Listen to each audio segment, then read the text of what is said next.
Lesson number 2, building the base for your DIY sauna. Now that we've selected our site, the next step is to build our base. Now this is where small mistakes will have big impacts down the line for the rest of your build.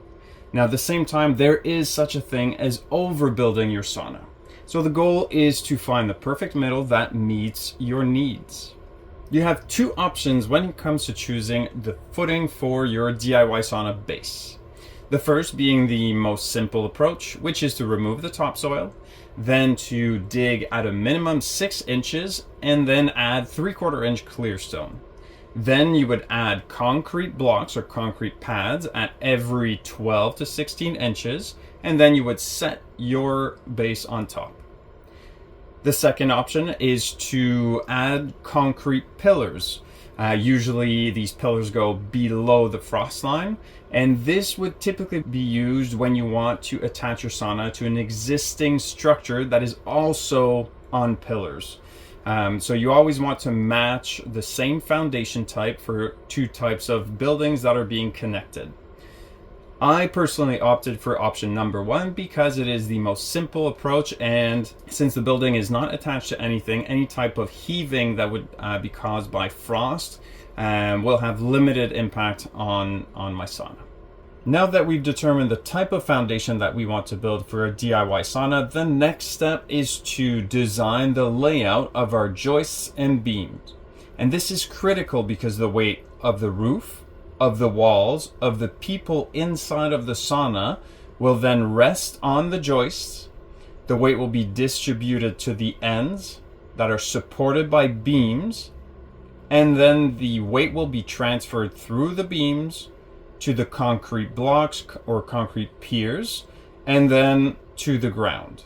And so it's a critical step in the design phase, because if we switch around, so if we have the beams on one side, so let's say side to side compared to front to back, the weight distribution will be completely different, and then all of the weight of the roof could be sitting on a single joist instead of being distributed throughout the entire structure and then being distributed to the beams and to the concrete footings. So this is a critical step. It may seem like an easy choice or a simple decision, but this simple mistake, especially for someone that might be a little bit newer, could have a critical impact on the structural integrity of the sauna. For my DIY sauna build, my beams are sitting at the front and the back of the structure. And that's because the weight of the roof is being distributed through the front and back walls into the joists, onto the beams, and then onto the concrete blocks sitting on the 3/4 inch gravel. And then ultimately that weight is being evenly distributed on the ground. What type of wood should you use for the base of your DIY sauna? This is the only time that I'm going to recommend pressure treated lumber. And the reason why it's okay to use pressure treated lumber is because the pressure treated lumber in your base will not come in contact with the high heat or high temperatures inside of your sauna. So you never want to use pressure treated wood inside of your sauna, because when pressure treated wood is heated higher than a certain temperature, it releases off gases. And this is definitely not the vibe for a sauna. Also, it poses a huge health risk. But at the bottom of the sauna, there is a significant temperature difference.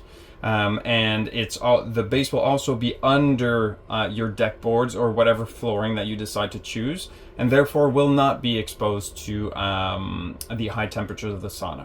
That concludes lesson number 2 on how to build a base for your DIY sauna.